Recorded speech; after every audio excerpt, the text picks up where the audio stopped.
नमस्कार। आज देखेंगे, आज जो पेपर हुआ है 025 842 उसके मैथ्स वाले पार्ट का सॉल्यूशन देखते हैं। पहला क्वेश्चन, पहले क्वेश्चन की बात करें तो पहला क्वेश्चन यहाँ दिया हुआ है 2 की पावर 315 -1 और 2 की पावर 25 -1 का एचसीएफ ज्ञात करो। देखो, एचसीएफ ज्ञात करने के लिए यहाँ जो कॉन्सेप्ट काम आ रहा है वो आ रहा है A की पावर n -B की पावर n का एक फैक्टर a -b होता है। वो कब होता है? जब n या तो ओड हो,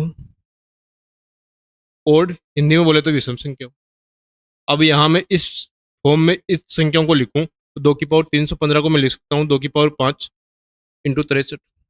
अब 1 की पावर तो कितनी भी लिख दो एक ही होगा, 1 की पावर 63। ये पहली संख्या को लिख दिया। दूसरी संख्या को मैं लिखूं तो 2 की पावर 5 25 को लिख दो 2 की पावर 5 इंटू 5 माइनस 1 की पावर 5। अब यहाँ देखो 63 क्या है? ओड है। यहाँ 5 भी क्या है? ओड है। तो ओड है तो इनका एक वेक्टर 2 की पावर 5 -1 दोनों का एक जरूर होगा। 2 की पावर 5 -1, क्योंकि देखो यहाँ a -b 2 की पावर 5 -1, यहाँ भी a -b क्या है? 2 की पावर 5 -1। 2 की पावर 5 -1 को सोल्व करें 2 की पावर 5 कितना होता है? 32 -1 31। तो जो कॉमन संख्या है वो क्या होता है? हाईएस्ट कॉमन फैक्टर एचसीएफ होता है 31। कौन सा ऑप्शन है? C option. ये था क्वेश्चन नंबर 51। देखते हैं नेक्स्ट क्वेश्चन, क्वेश्चन नंबर 52। 52 की बात करें तो याद दिया हुआ है दो धनात्मक संख्याओं का अंतर 3951 है। जब बड़ी संख्या को छोटी संख्या से विभाजित किया जाता है तो भागफल 12 और शेषफल 13 बचता है। बड़ी संख्या के अंकों का योग क्या होगा?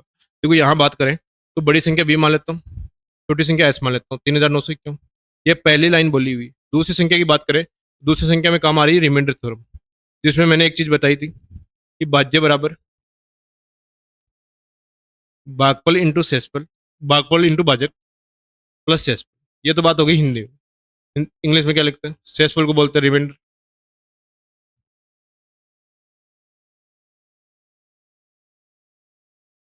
इसको बोलते हैं डिविजन, इसको बोलते हैं क्वेश्चन,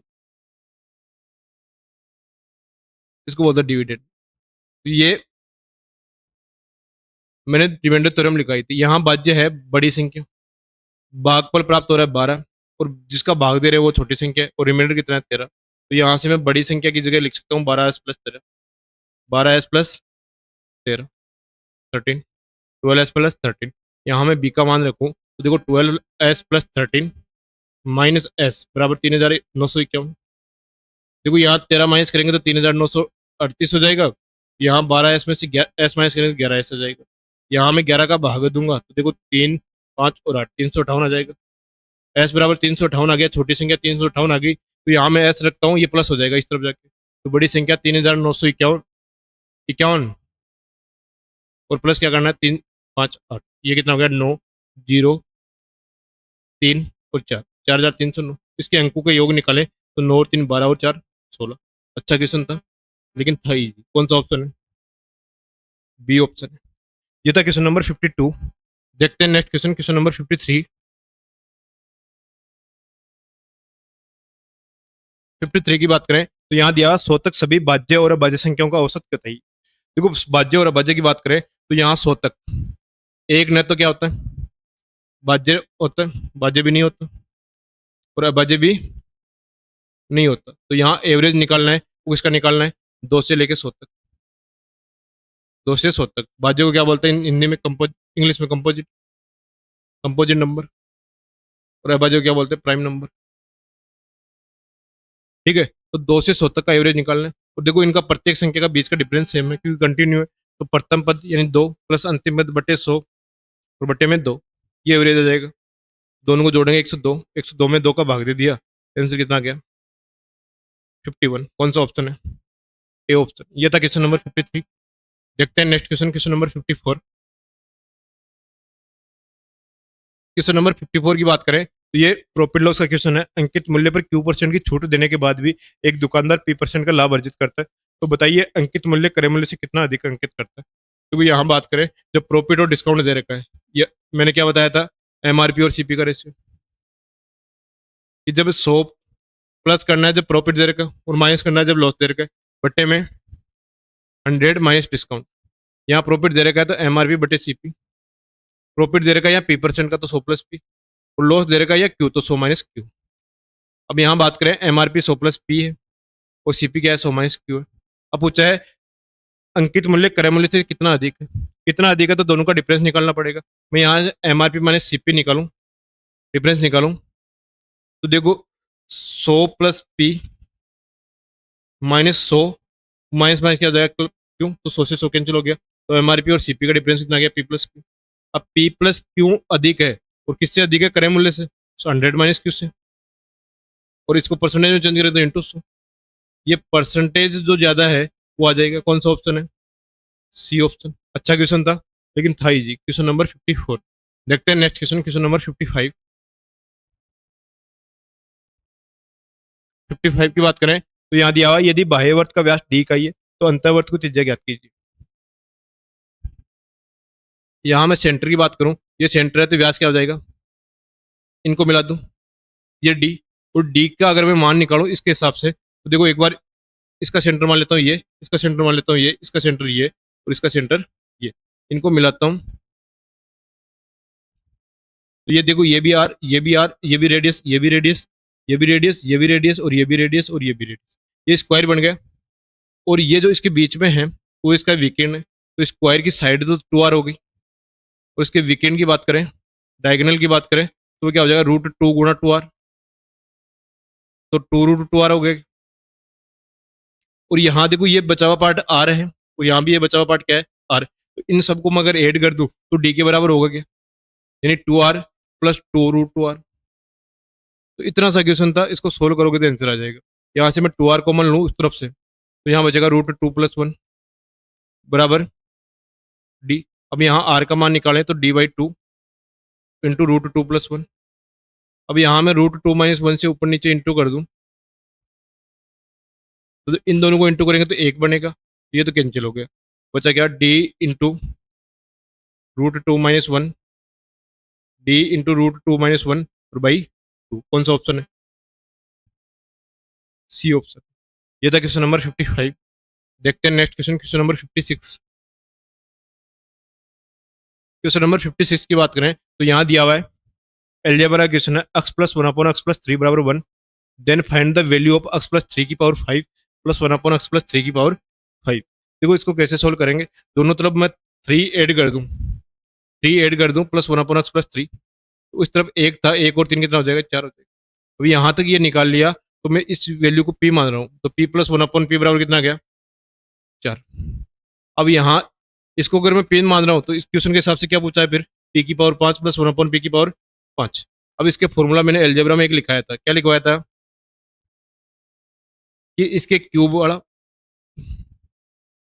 p³ + 1/p³, इसको मल्टीप्लाई करना है किससे, p² + 1/p² से, और इसको माइनस करना है किससे, p + 1/p से। ठीक है, अब यहाँ से ये वैल्यू अपने पास 4 है, ये वैल्यू निकालेंगे तो देखो एक चीज लिखवाई थी, x³ + 1/x बराबर n हो, तो x³ + 1/x³ वो होता है n³ - 3n, या ये n हो तो x² + 1/x² बराबर क्या होता है, n² - 2। यहाँ n की जगह दे रखा है 4, n की जगह कितना दे रखा है 4, तो यहाँ मैं 4 का क्यूब - 3, 3 × 4 लिख, यहाँ मैं लिख दूँ 4 का स्क्वायर - 2। इसको सोल्व करेंगे तो आंसर आ जाएगा 64 - 12 52, 16 - 2 कितना 14 - 4। इसको पूरा सोल्व करने के बजाय देखो ऑप्शन चेक करोगे तो यहाँ 5 लिखा हुआ है, यहाँ 0 लिखा हुआ है, यहाँ 4 लिखा हुआ है और 8, सबकी यूनिट डिजिट अलग अलग है, तो यूनिट डिजिट को मैं चेक कर लेता हूँ। 4 दूनी 8 और 8 में से 4 बचेगा तो लास्ट में कितना आएगा 4, यानी 724। कौन सा ऑप्शन है, बी ऑप्शन। ये था क्वेश्चन नंबर 56। देखते हैं नेक्स्ट क्वेश्चन, क्वेश्चन नंबर 57। 57 की बात करें तो कोऑर्डिनेट ज्योमेट्री का क्वेश्चन है, reflection of the point 3 - 4 in the origin will be. बिंदु 3 4 3 - 4 का मूल बिंदु के सापेक्ष प्रतिबिंब क्या होगा। देखो मूल बिंदु के सापेक्ष किसी भी बिंदु का अगर प्रतिबिंब निकालेंगे तो उसका साइन चेंज कर दो, 3 प्लस का था -3 हो गया, -4 था तो +4 हो गया, -3 और 4, ये होगा इसका रिफ्लेक्शन। कौन सा ऑप्शन है, डी ऑप्शन। ये था क्वेश्चन नंबर 57। देखते हैं नेक्स्ट क्वेश्चन, क्वेश्चन नंबर 58। 58 की बात करें तो यहाँ दिया हुआ किसी वर्त की त्रिज्या 20 सेंटीमीटर है और उन 3 सेकेंडरी वर्तों की त्रिज्या क्या होगी जो उसे 4 बराबर भागों में बांटता है। तो यहाँ देखो एक बड़ा सर्किल बना लेता हूँ, बड़ा सर्किल बना लेता हूँ जिसकी रेडियस है 20। अब इसको 3 वर्त है, एक ये, एक ये और एक ये। सबका सेंटर क्या है? एक है। अब यहाँ जिसकी 20 सेंटीमीटर रेडियस है उसकी उसका एरिया क्या होगा? पाई इंटू 20 का स्क्वायर, यानी 400 पाई होगा। अब 400 पाई को 4 बराबर भागों में डिवाइड करेगा तो ये पहला पार्ट 100 पाई में होगा, ये दूसरा पार्ट भी क्या होगा? 100 पाई में होगा। 4 बराबर भागों में डिवाइड कर रहा हूँ। ये तीसरा पार्ट भी क्या होगा? 100 पाई होगा। और मैं चौथे पार्ट की बात करूँ तो वो भी कितना हो जाएगा? 100 पाई हो जाएगा। अब मैं इस तीसरे वाले वर्त की, इस बार वाले वर्त की त्रिज्या तो 20 सेंटीमीटर पता है। यहाँ मैं बात करूँ, इसकी मैं बात करूँ तो इसमें 3 एरिया होंगे, 1 2 और 3। तो इसका पाई R1 मान लेता हूँ रेडियस, वो किसके बराबर होगा? 300 पाई की। इसकी बात करूँ तो इसमें 2 काउंट होंगे ये वाले, तो पाई R2 की स्क्वायर की बात करूँ तो होगा 200 पाई। और सबसे छोटे सर्किल की बात करूँ, पाई R3 का स्क्वायर, तो उसका एरिया कितना दे रखा है? 100 पाई। अब यहाँ सोल्व करेंगे तो देखो पाई तीनों तरफ है, पाई यहाँ कैंसिल कर दिया। यहाँ 300 का रूट करेंगे तो 10 रूट 3, 200 का रूट करेंगे तो 10 रूट 2 और 100 का रूट करेंगे तो 10। ये तीनों सर्किल की रेडियस आ जाएगी और वो कौन सा ऑप्शन है? C option. अच्छा क्वेश्चन था लेकिन डिफिकल्ट नहीं था। ये था क्वेश्चन नंबर 58। देखते हैं नेक्स्ट क्वेश्चन, क्वेश्चन नंबर 59। 59 की बात करें तो यहाँ दिया हुआ है एक लंब पिरामिड का आधार एक 10√3 सेंटीमीटर भुजा वाले संभव त्रिभुज है। यदि पिरामिड का कुल पृष्ठीय क्षेत्रफल 270√3 वर्ग सेंटीमीटर है तो उसकी ऊंचाई कितनी होगी? देखो हाइट ज्ञात करनी है, लेकिन जो फॉर्मूले में आती है वो आती है स्लंट हाइट। तो पहले एल का मान ज्ञात करते हैं, उसके बाद में आर और एच निकाल के एल का मान भी आ जाएगा। तो देखो यहाँ से मैं टोटल सरफेस एरिया का फॉर्मूला लिखूँ पिरामिड का, तो वो क्या होता है? Lateral surface area plus area of base. अब यहाँ बेस की बात करें तो वो क्या है? इक्विलेटरल ट्राइंगल संभव त्रिभुज है, √3/4 ए स्क्वायर। हम यहाँ लेटरल सरफेस एरिया की बात करें तो 1/2 गुणा परिमाप, आधार का परिमाप, तो आधार का परिमाप कितना हो जाएगा? 3a। क्या हो जाएगा? 3a। संभव त्रिभुज का परिमाप क्या होता है? 3 गुना भुजा इंटू एल, त्रिज्या की ऊंचाई, ये टोटल सरफेस एरिया हो जाएगा। यहाँ से बात करें तो 1/2 गुणा ये 10√3 का 3 गुणा गुणा एल, यहाँ प्लस 3/4 √3/4, 10√3 ए का मान दे रखा है तो उसका स्क्वायर करेंगे 100 इंटू 3, ये 25। और ये किसके बराबर दे रखा है? 270√3 के बराबर। तो यहाँ से 25 इंटू 3 75, 75 और 270 में से 75 जाएगा तो 195 √3 बराबर 10 का मैं 2 का भाग दिया 5, 5 दिया 15 √3 और एल √3 से √3 कैंसिल हो गया, 15 से काटेंगे 13 बार जाएगा, एल बराबर 13 सेंटीमीटर आ गया। ये तो स्लंट हाइट आई है तो आंसर 13 सेंटीमीटर नहीं लगा रहा है, यहाँ ऑप्शन भी नहीं है, लेकिन कई बार ऑप्शन में 13 सेंटीमीटर दिया होगा। यहाँ पूछिए हाइट, स्लंट हाइट और हाइट में फर्क होता है। देखो शंकु से अगर आप पिरामिड का मान समझोगे तो देखो ये एल होता है और किसके बराबर होता है? R² प्लस H² के बराबर होता है। तो शंकु को एक बार पिरामिड मान के देख लो, यहाँ एल का मान दे रखा 13। अब आर का मान निकालें तो संभव त्रिभुज की इन रेडियस क्या होती है? उसकी भुजा a/2√3 ये होती है क्या? यहाँ 10√3 में 2√3 का भाग देंगे तो √3 से √3 कैंसिल हो गया, 10 में 2 का भाग दिया कितना आया? 5। तो यहाँ 13 का स्क्वायर बराबर 5 का स्क्वायर प्लस एच का स्क्वायर। तो देखो 13 और 5 होता है, वहाँ तीसरी भुजा क्या होती है? 12 सेंटीमीटर। या पूरा सोल्व करोगे तो भी कितना जाएगा? 12 सेंटीमीटर। तो यहाँ हाइट कितनी आई? डी। कौन सा ऑप्शन है? D option. तो थोड़ा सा ध्यान से देखना, अच्छा क्वेश्चन है। Question number 59। देखते हैं next question, question number 60। Question number 60 की बात करें तो यहाँ दिया हुआ है एक आयताकार मैदान की लंबाई 30% बढ़ा दी जाती है तथा चौड़ाई 30% घटा दी जाती है, तो उनके पुराने क्षेत्रफल तथा नए क्षेत्रफल के वर्गमूल में क्या संबंध है? तो कोई यहाँ लंबाई और चौड़ाई की बात करें तो 30% का मतलब 3/10। पहले लंबाई 10 थी तो अब कितनी होगी? 13। पहले चौड़ाई 10 थी तो अब कितनी होगी? 13। यानी लंबाई इंटू चौड़ाई, एरिया पहले 100 था, 13 इंटू 13 अब कितना हो गया? 169। अब इसके वर्गमूल की बात करें तो ये 10 हो जाएगा, इसके वर्गमूल की बात करें तो ये 13 हो जाएगा। ये अनुपात पूछा था, 10:13। इजी सा क्वेश्चन था और आंसर क्या आ गया था? B option. ये था क्वेश्चन नंबर 60। देखते हैं next question, question number 61। Question number 61 की बात करें तो यहाँ दिया हुआ है 3 क्रमिक पूर्णांकों के वर्गों का योग यदि 2030 हो तो बीच का पूर्णांक क्या होगा? देखो ऐसे क्वेश्चन में अगर आपको संख्याओं का पता नहीं चले तो कैसे पता लगाना है? 2030 का लगभग एवरेज निकाल लो। 3 का भाग देता हूँ, 203 में 3 का भाग दिया तो 67 आ गया। और 67, 25, 26, 27, 28 किस 26 का स्क्वायर होता है 676। अब यहाँ 25 का स्क्वायर लिखे तो 625, और इससे आगे वाली संख्या का लिखे 27 का स्क्वायर तो कितना होता है 729। इनको अगर मैं ऐड करके चेक करता हूँ तो यहाँ देखो ये 1301 हो गया। अब 1301 में मैं 729 ऐड करता हूँ 2030 हो गया। मतलब मैंने तीनों जो संख्याएं लिखी है वो एकदम सही लिखी है। और इसमें बीच वाली संख्या की बात करें तो वो है 26, और कौन सा ऑप्शन है, बी ऑप्शन। ये था क्वेश्चन नंबर 61। देखते हैं नेक्स्ट क्वेश्चन, क्वेश्चन नंबर 62। 62 की बात करें तो यहाँ दिया हुआ है एक व्यक्ति किसी वस्तु को 15% लाभ पर बेचता है। लिखते जाओ। सीपी अगर मैं 100 मानूं और प्रॉफिट अगर इसमें ऐड कर तो सेलिंग प्राइस आता है, वो कितना हो जाएगा 115। अब क्या हो रहा है कि उसे 10% कम में खरीदता, 100 की जगह कितने में खरीदता, 90 में। और 4 रुपए, ये सारी वैल्यू चल रही है परसेंटेज में, 100%, 115%, 90%। 4 रुपए कम में बेचता, 115% में से 4 रुपए माइनस कर दूं तो देखो परसेंटेज और रुपए को आपस में माइनस नहीं कर सकते। ठीक है, 4 रुपए कम में बेचता तो उससे 25% का लाभ होता है। देखो 90%, 90 का 25% निकालूं तो 90 का 1/4, और 1/4 निकालूंगा तो 22.5, 22.5। तो 90 की वस्तु को 22.5 ज्यादा यानी 112.5 में बेचेगा। देखो परसेंटेज में यहाँ डिफरेंस 2.5% का है, और रुपए में ये डिफरेंस है 4 रुपए का। कितने का, 4 रुपए का। अब यहाँ अगर सीपी निकालना तो वो 100% की वैल्यू होगी, 100% की वैल्यू होगी तो 4 2.5 की वैल्यू है, निकालें यहाँ इंटू 100। देखो 2.5 का 40 गुना होता है 100, 40 का मैं 4 गुना करूँ तो कितना आ गया, 160 रुपये। अच्छा क्वेश्चन है, खूब बार रिपीट होने वाला क्वेश्चन है, ए ऑप्शन। ये था क्वेश्चन नंबर 62। देखते हैं next question, question number 63। Question number 63 की बात करें तो यहाँ दिया हुआ है बी किसी काम के जितने समय में करता है उसे 1/12 समय में ए आधा काम करता है। बहुत इंपॉर्टेंट लाइन है, ध्यान से देखना। ए और बी, यहाँ मैं एक जगह समय लिख देता हूँ, एक जगह कार्य लिख देता हूँ। यानी बी को अगर 12 समय लगता है तो ए को 1 लगता है, और बी अगर 2 काम करता है तो ए कितना करता है, 1। यही तो बोला है, बी किसी काम को जितने समय में करता है उसे 1/12 समय, यानी ये 12 में करता तो ये 1 में, और ए आधा काम करता है यानी ये 2 करता तो ये 1। अब यहाँ मैं काम को सेम करूँ तो यहाँ डबल कर दिया, यहाँ समय कितना जाएगा, यानी समान कार्य को, ये कार्य को छोड़ दो, एक कार्य को करने में बी को 2 समय लगता है, ए को 2 समय लगता है तो बी को कितना लगेगा, 12। ये समय का अनुपात है, तो यहाँ से मैं रेशियो निकालूं 1:6। ये समय का अनुपात 1:6 है तो एफिशिएंसी कितना हो जाएगा, 6:1।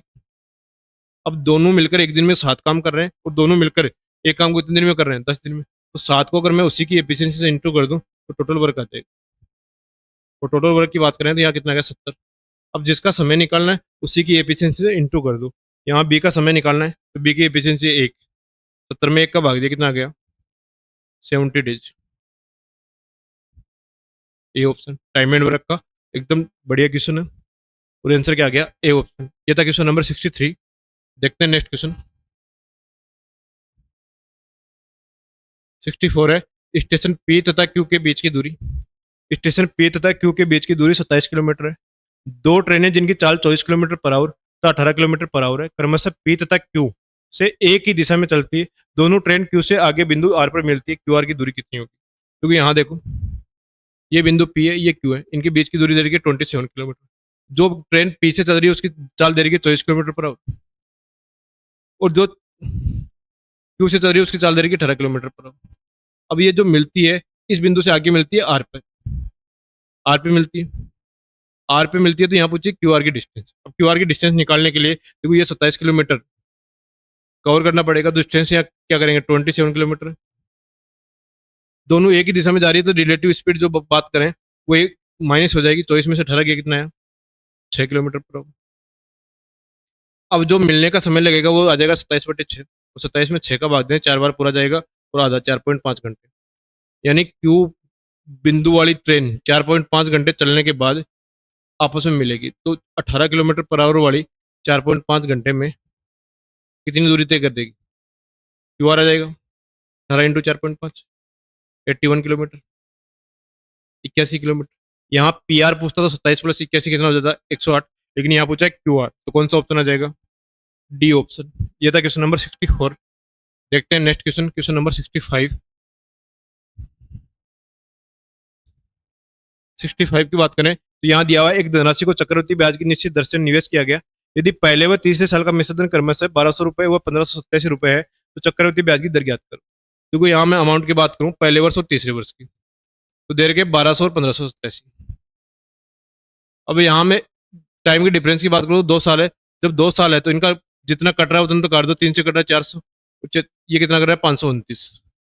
ठीक है, उसके बाद में 2 साल का अंतर है तो स्क्वायर रूट कर दो, 3 साल होता तो 3 क्यूब रूट कर देते। 400 का रूट कितना हो गया 20 हो गया, और ये बढ़ के कितना हो गया 23 हो गया। तो यहाँ ब्याज जो प्राप्त हुआ है वो रेट 3 कितने पे 20 पे, और इंटू 100, ये रेट परसेंटेज आ जाएगा। 20 से काटा कितनी बार गया 5, 5 दिया 15, यानी 15%। कौन सा ऑप्शन है? बी ऑप्शन है। ये था क्वेश्चन नंबर 65। देखते हैं next question, question number 66। 66 number question की बात करें तो यहाँ दिया हुआ है 5/12 प्लस 17/16 प्लस अक्स एक पूर्णांक हो तो अक्स का न्यूनतम मान क्या होगा। तो यहाँ बात करें 5/12 प्लस 17/16 प्लस अक्स की बात करें तो अक्स बटे 1, एलसीएम आ गया 48, पाँचों का 20 हो जाएगा, 16 का भाग दिया 17 से 51 हो जाएगा, प्लस एक्स। देखो पूर्णांक होने के लिए 48 का कोई मल्टीपल होना चाहिए। देखो 48 से ज्यादा हो गया 71, 48 से आगे वाली संख्या जिसमें 48 का पूरा पूरा भाग जाता है 96, यहाँ 96 बनाने के लिए अक्स का मान कितना होगा 25 होगा। तो ये न्यूनतम जो संख्या होगी अक्स का मान वो होगा 25/48। जब 25/48 को जोड़ोगे तो आंसर कितना आएगा 2, यानी वो एक पूर्णांक है, तो आंसर क्या आ जाएगा 25/48। कौन सा ऑप्शन है? D option. ये था क्वेश्चन नंबर 66। देखते हैं next question, question number 67। 67 number question की बात करें तो यहाँ दिया हुआ है 5 mm व्यास के बेलनाकार पाइप से 10 मीटर प्रति मिनट पानी प्रवाहित हो रहा है। 40 सेंटीमीटर आधार व्यास और 24 सेंटीमीटर गहरे एक शंकु के कंटेनर को बढ़ने में पाइप को कितना समय लगेगा। देखो कंटेनर की अगर आयतन निकालूं तो 1/3 पाई आर स्क्वायर इंच, ये शंकु का वॉल्यूम होता है क्या, शंकु का वॉल्यूम होता है। तो यहाँ 1/3 पाई आर की बात करें सेंटीमीटर में दे रखी है, व्यास है 40 सेंटीमीटर तो रेडियस कितनी हो जाएगी 20 हो जाएगी। तो 20 का स्क्वायर की बात करें तो 400, और हाइट कितनी हो जाएगी 24। अब ये पानी भर रहा है और कौन भर रहा है बेलनाकार, तो पाई आर स्क्वायर। अब बेलन की व्यास दे रखा है 5 mm, व्यास 5 mm दे रखा है तो त्रिज्या होगी 5/2। और मैंने एक दिन पहले भी बोला था किसी भी फॉर्मूले में मान रख रहे हो तो उनकी यूनिट क्या होनी चाहिए सेम। यहाँ सेंटीमीटर में लिया है तो mm वालों को भी सेंटर में चेंज कर लो, 10 का भाग दे दो। सेंटीमीटर में चेंज किया तो 2 का भाग दे दिया, तो यहाँ से बेलन की रेडियस आ गई 1/4 सेंटीमीटर। अब इसका स्क्वायर करूँ तो 1/4 का स्क्वायर कितना हो जाएगा 1/16, 1/16। और यहाँ से हाइट निकालेंगे तो वो क्या होता है स्पीड इंटू टाइम। अब स्पीड मीटर प्रति मिनट में दे रखी है, इसको मैं चेंज कर लेता हूँ सेंटीमीटर पर मिनट में। सेंटीमीटर पर मिनट में चेंज करूंगा तो देखो यहाँ 10 मीटर दे रखा है, मीटर को सेंटीमीटर में चेंज करते हैं तो 1000, 100 से इंटू कर देते हैं तो 1000 सेंटीमीटर और पर मिनट, अब इंटू टी, ये टी आएगा वो मिनट में आ जाएगा। अब यहाँ से मैं सोल्व करूँ तो देखो पाई से पाई कैंसिल हो गया, ठीक है, 3 से काटो ये 8 बार गया, ठीक है, 2 जीरो से 2 जीरो कैंसिल हो गया, ठीक है, 2 से काटूंगा ये 5 बार जाएगा, और 2 से काटूंगा ये 8 बार जाएगा। क्रॉस मल्टीप्लाई करें 8 चौका 32, और 32 को मैं 8 से मल्टीप्लाई करूंगा 256, और उस तरफ बट्टे में क्या ऊपर 5 है तो बट्टे में क्या आ जाएगा 5, तो यहाँ टी आएगा और टी किस में आएगा मिनट में आएगा। तो पूरा पूरा जा रहा है 51, 51 से 1/5 मिनट। देखो 51 मिनट 1/5 मिनट को सेकंड में चेंज करेंगे तो 60 से इंटू कर देंगे, और 60 से इंटू करेंगे तो कितना आ जाएगा 12 सेकंड। 51 minute 12 second. अच्छा क्वेश्चन था लेकिन ज़्यादा डिफिकल्ट भी नहीं था। कौन सा ऑप्शन है? C option. ये था क्वेश्चन नंबर 67। देखते हैं नेक्स्ट क्वेश्चन, क्वेश्चन नंबर 68। 68 की बात करें तो क्वेश्चन नंबर 68 की बात करें तो यहाँ दिया हुआ है, डीआई का क्वेश्चन है शिक्षकों और अधिकारियों की कुल संख्या क्या है। देखो यहाँ ऐड करते जाओ शिक्षक और अधिकारी। देखो पहला और लास्ट वाला, तो यहाँ पहला वाला लास्ट वाला को जोड़ेंगे तो यहाँ तो कितना आ जाएगा 900 आ जाएगा। लिखते जा रहा हूँ, यहाँ लास्ट वाले और पहले वाले को जोड़ेंगे 950 आ जाएगा। यहाँ पहले और लास्ट वालों को जोड़ेंगे 350 और 280 630 आ जाएगा। और यहाँ पहले वाले और लास्ट वाले को जोड़ेंगे तो 700 आ जाएगा। और यहाँ पहले वाले और लास्ट वाले को जोड़ेंगे 420 और 290 710 आ जाएगा। यहाँ से मैं ऐड करता था जा रहा हूँ 1410 2040 2990, 2990 और 900 कितना हो जाएगा 3890। कौन सा ऑप्शन है? B option. ये था क्वेश्चन नंबर 68। देखते हैं नेक्स्ट क्वेश्चन, क्वेश्चन नंबर 69। 69 दिया हुआ है कौन सा वर्ष कर्मचारियों की अधिकतम संख्या दर्शाता है। देखो अधिकतम संख्याओं की बात करें तो देखो यहाँ 2005 में सारी संख्याएं क्या है 500 के आसपास है। बाकी देखो यहाँ 500 से तीनों कम है, यहाँ 500 से तीनों कम है, और यहाँ 500 से सिर्फ एक ज्यादा है, यहाँ 500 से कितनी ज्यादा है 2 ज्यादा है। तो अधिकतम कौन सा जाएगा 2005। कौन सा ऑप्शन है? C option. ये था क्वेश्चन नंबर 69। देखते हैं next question, question number 70। Question number 70 की बात करें तो यहाँ दिया हुआ कौन सा वर्ष कर्मचारियों की संख्या के प्रत्येक वर्ष में कमी दर्शाता है। यानी देखो यहाँ चेक करें तो देखो यहाँ बढ़ रहे हैं, यहाँ कम हो रहा है, यहाँ भी कम हो रहा है और यहाँ भी कम हो रहा है। यानी 2005 से जब 2006 में जा रहे हैं तो 2006 में क्या हो रहा है, 2005 की तुलना में सारी कम हो रही है। तो डी ऑप्शन आ जाएगा। ये था क्वेश्चन नंबर 70। देखते हैं नेक्स्ट क्वेश्चन, क्वेश्चन नंबर 71। 12 संख्याओं का औसत 42 है। तो देखो 12 संख्याओं का टोटल निकालें तो कितना आ जाएगा, 42 इंटू 12। इसमें से माइनस करें, दिया हुआ है अंतिम 5 संख्याओं का औसत कितना है, 40। तो इसका टोटल कितना आ जाएगा, 40 इंटू 5। इसमें से माइनस करें, पहली 4 संख्या का औसत कितना है, 44। 44 इंटू 4। तो जो शेष 3 संख्याएं बची है, रिमेनिंग 3 नंबर्स है, उनका टोटल आ जाएगा 42 इंटू 12 कितना आ जाएगा, 504, 200, 176, 376, 504 कितना आ जाएगा, 128। यानी संख्या 6, 7 और 8, 5, 6, 7 और 5, 6 और 7, इनका टोटल कितना हो जाएगा, 128। अब इनको मैं छठवीं संख्या में चेंज करूं तो देखो यहाँ दिया हुआ है छठी संख्या 5वीं से 6 कम है, 5वीं से 6 कम है, मतलब 5वीं छठी से 6 ज्यादा है, छठी से 6 ज्यादा प्लस छठवीं संख्या प्लस 7वीं संख्या को बात करें तो यहाँ दिया हुआ है 7वीं संख्या से 5 कम है, 5 कम है तो 7वीं संख्या छठी संख्या से कितनी अधिक होगी, 5 अधिक होगी, बराबर 128। यहाँ छठी संख्या की बात करें तो ये कितनी बार आ जाएगी, 3 गुना। तो 3 गुना छठी संख्या बराबर क्या आ जाएगा, 6 और 5 11, 128 में से 11 माइनस किया 117, 117 में 3 का भाग दूंगा 39। यानी छठवीं संख्या 39 आ गई। तो यहाँ 5, 6, 7 में से छठी संख्या हटा दूं तो 5वीं और 7वीं संख्या का टोटल बच जाएगा। और 5वीं और 7वीं संख्या का टोटल निकालूं तो 128 में से 39 माइनस कर दूंगा, वो कितना आ गया, 89। अब टोटल 89 है और इन दो संख्याओं का एवरेज निकालना है तो 2 का भाग दे दो, 89/2। 8 का आधा 4 और 9 का आधा 4.5, 44.5। कौन सा ऑप्शन है, बी ऑप्शन। अच्छा क्वेश्चन था एवरेज का। Question number 71। देखते हैं next question, question number 72। Question number 72 की बात करें तो यहाँ दिया हुआ, जब किसी वस्तु की कीमत 20% कम कर दी गई, इसकी बिक्री X% से बढ़ गई, यदि आय की प्राप्ति में 60% की वृद्धि होती है तो अक्स का मान क्या होगा। यहाँ क्या आएगा, अक्स का मान क्या होगा। देखो यहाँ बात करें तो फिक्स नंबर मान लो 100, ज्यादा ना कि 20% की कमी हुई तो कितना हो गया, 80। अब टोटल हो गया 160, तो वापस कितना बढ़ाना पड़ेगा, 80 बढ़ाना पड़ेगा। और कितने पे, 80 पे, और इंटू 100, 80 से बटे 80 कितना हो गया, एक कितना आ जाएगा, 100%। तो यहाँ अक्स का मान कितना आ जाएगा, 100। कौन सा ऑप्शन है, सी ऑप्शन। ये था क्वेश्चन नंबर 72। देखते हैं नेक्स्ट क्वेश्चन, क्वेश्चन नंबर 73। 73 की बात करें तो यहाँ दो वस्तुओं की कीमतें 4:5 के अनुपात में, यदि पहली वस्तु की कीमत X% से बढ़ा दी जाए, दूसरी वस्तु की कीमत 30% से कम कर दी जाए। देखो पहले 4 और 5 थी, 10 और 7 हो गई,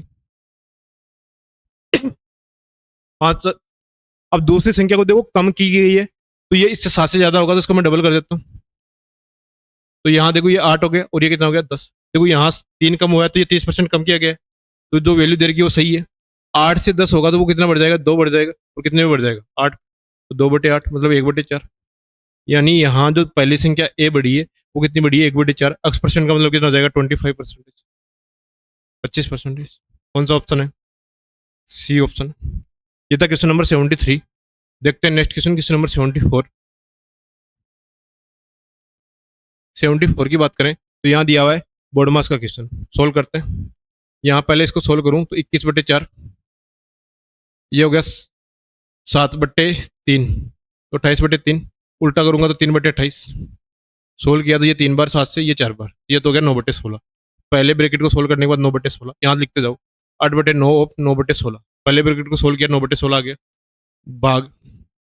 ठीक है, दूसरे ब्रैकेट को सोल्व कर रहा हूँ। देखो 4 दूनी 8, 5 या 15, 8 में 8/15 का भाग देंगे तो 8 से 8 कैंसिल हो गया और ये उल्टा जाएगा, 15 आ जाएगा।